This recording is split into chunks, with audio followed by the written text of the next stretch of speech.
the NNPP says that they're withdrawing from the race in a letter signed by the state chairman, Sulaiman Abubakar. The party says that some are with the consultation with their members and stakeholders, informing the people of Kogi State that some of them within the structure of the NNPP are withdrawing from participating on the Saturday, November governorship election in the state.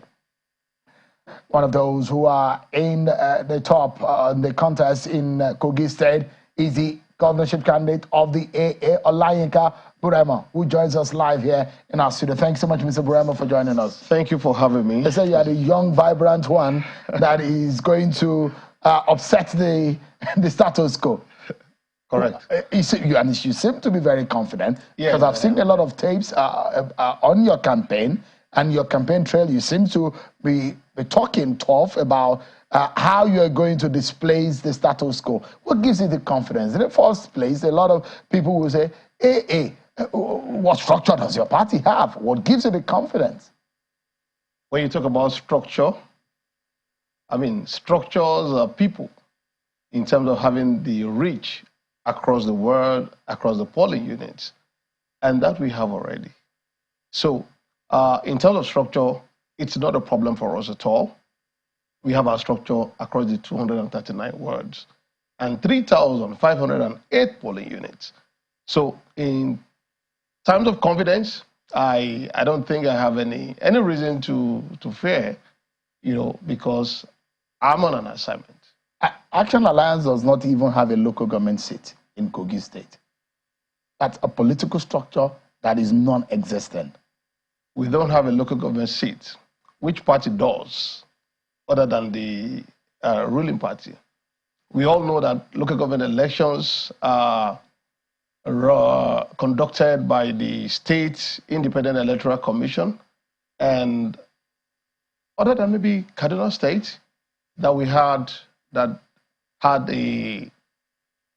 kind of a clean local government elections, sometimes during the reign of Governor Nasir El-Rufai, that he created a level playing field for all the parties. I think that's, I can remember, but for every other state. Even your own Kaba, Bunu local government, am I right? Yeah. Yeah. What stake do you have politically? Those who see you as an outsider, some say that they are seeing your face for the first time. Why should they trust you with their vote on Saturday? I am an unusual candidate. In what sense? New to the politics of the state, the party is new to the politics of the state, running on a new platform. That makes me it's an unusual situation. That makes me an unusual candidate. And of course, you need an unusual candidate to put an end to the unusual poverty that is in the state. So do you think the people can trust a newbie, a newcomer, an outsider who understand little or nothing about how government works with their destiny? When you're talking about, is that what you're asking for? When you're talking about how government works, I see government as an enterprise, right? Because we've had 4 governors over 2 decades, in about 27 years. And what we've been getting is poverty. The level of poverty has been on the increase because they've been depending largely on the federal allocation. So you can imagine our budget for this year, 172 billion, 88% of the budget is dependent on federal allocation. Only 12% on IGR. So this has brought about limited cash flow in our economy, and that's why we have so much poverty. So why won't the people trust me with the government when I've been able to move from zero in my life, in my business, to where I am today? You say you're a wealth creator. Yes. And that's what you're putting tops on your campaign. You're telling the people of Kogi State that you're a wealth creator as a private sector person. Correct. And in that sense, what exactly are you telling them in terms of wealth creation for the people of Kogi State? How do you hope to create wealth? Okay. The poverty in the land is due to the fact that we don't have enough money in circulation because our government have been depending on federal allocation largely. So what do? It means the state needs to make money. And for the state to make money, the state can't make money if the people in the state are not making money. So what should be our primary focus? To help our people to start making money. How do you help them to start making money? It means you must be able to create products that you're taking out of the state for monies to come into the state. You must create services that you're exchanging for money, helping our people. And that's why we develop our START agenda.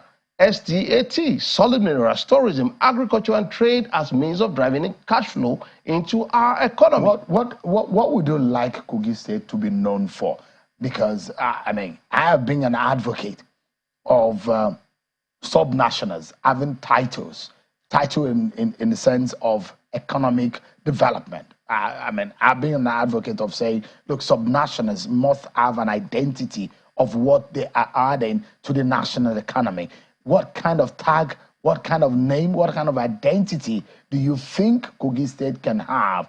For example, Ethiopia, you mentioned Ethiopia and then the African economy. You talk about sesame, you talk about coffee. For Kogi State, what do you think that Kogi State can export to the rest of the world? First, you see, everything is contained in our START agenda. Number one, solid minerals. We are rich in solid minerals. But the problem, due to lack of visionary leadership, we've not been able to make the most of it. So what do we intend to do? Help our people through the processes, prospecting, licensing, exploration, and exploitation. Because we understand the legal framework required for strategic partnership. So you help our people to access licenses from the federal government, bring in technical partners for them, issue necessary guarantee to help them access funding for exploration and exploitation. So you're creating products you are taking out of the state for monies to come into the state. Number two, tourism. Tourism alone is enough to even activate and transform our economy. The commercial organization and operation of holidays plus visits to places of interest.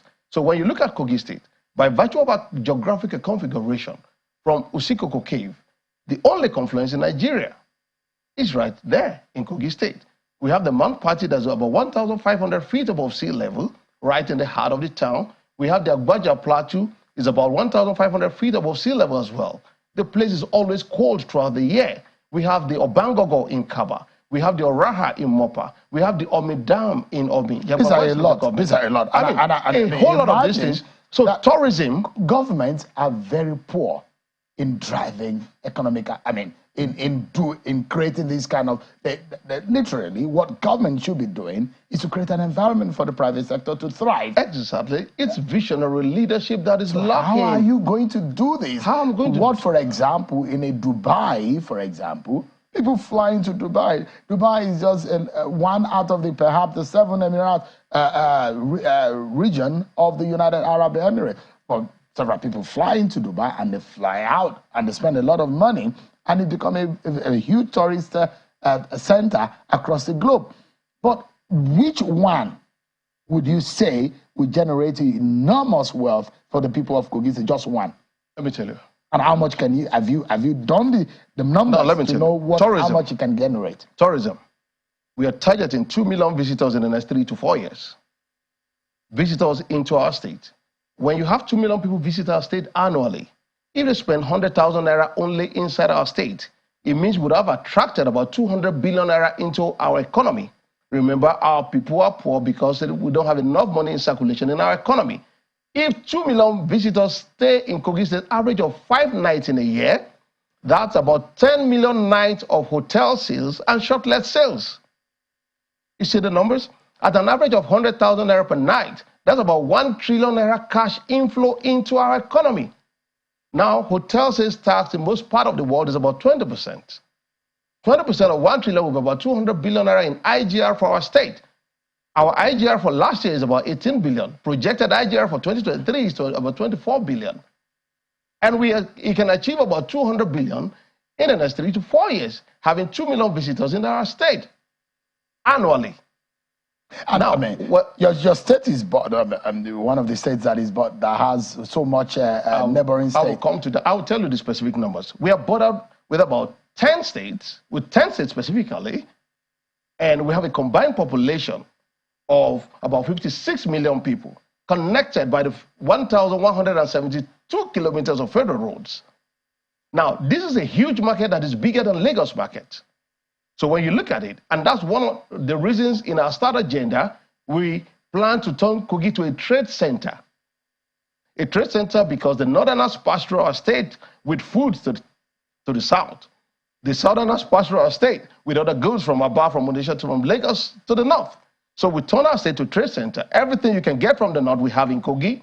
Everything you can get from the south, we bring them to Kogi.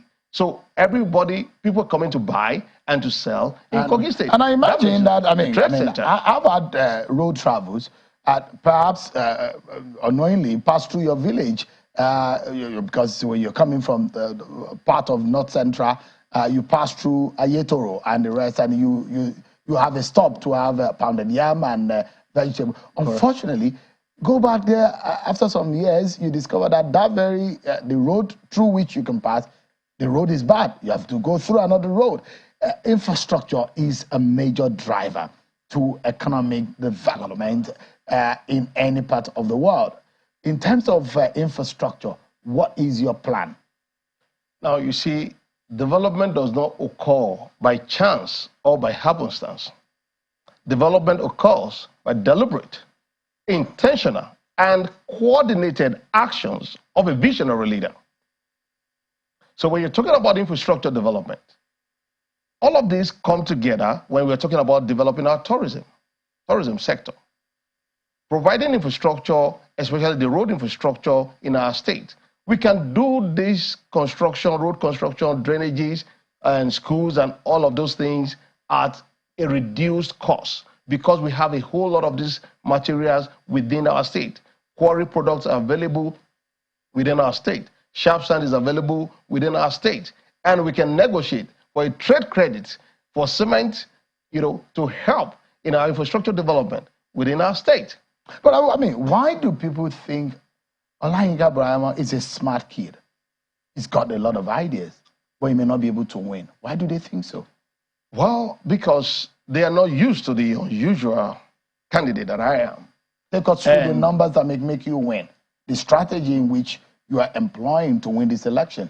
Okay. Far and above the APC, the PDP, the AA, the Labour.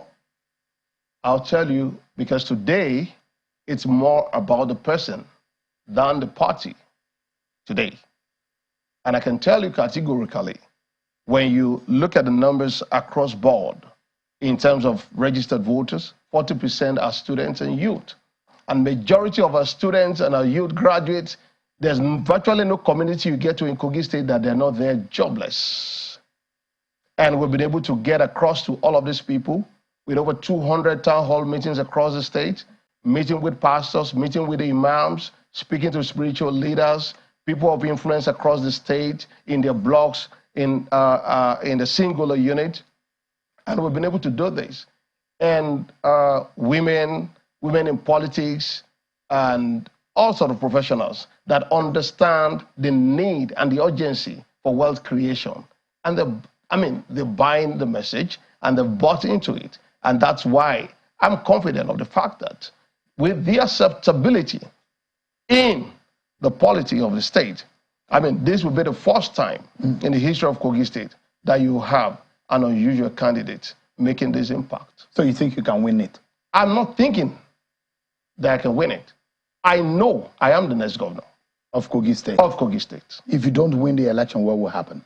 If I don't win the election, except the election is not going to hold on Saturday, that's when I will not be the governor of Kogi State. Is your pastor or your imam telling you something? It's not a function of pastor or imam. It's a function of the fact that it is a burden that came on me. I didn't just get on the race. You have the conviction. I am sure, I'm certain that I am the next governor. Should you not win this election, would you be willing to work with anyone who wins? You know what?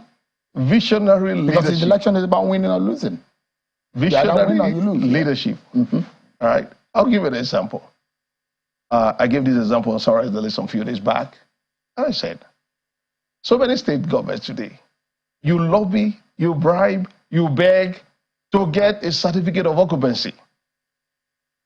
These are instruments for funding that should help you drive in cash flow into your economy, to increase the cash flow in your economy to reduce poverty. But you have governors that have a lot of people that they can engage to help them in all of this, but they wouldn't because they lack visionary leadership. But on your question, your resolve that should you not win, you will try again and again and again. I don't have a plan B. The only plan is to win the election. That is the only plan. That is the only option. I don't have a plan B. Olayinka Braimoh, the governorship candidate of the Action Alliance in Kogi, said, I wish you the very best. Thank you very much. And the best man win on Saturday. Of course. Thank you so much indeed. Well, that's Olayinka Braimoh of the AA in Kogi State governorship election of Saturday.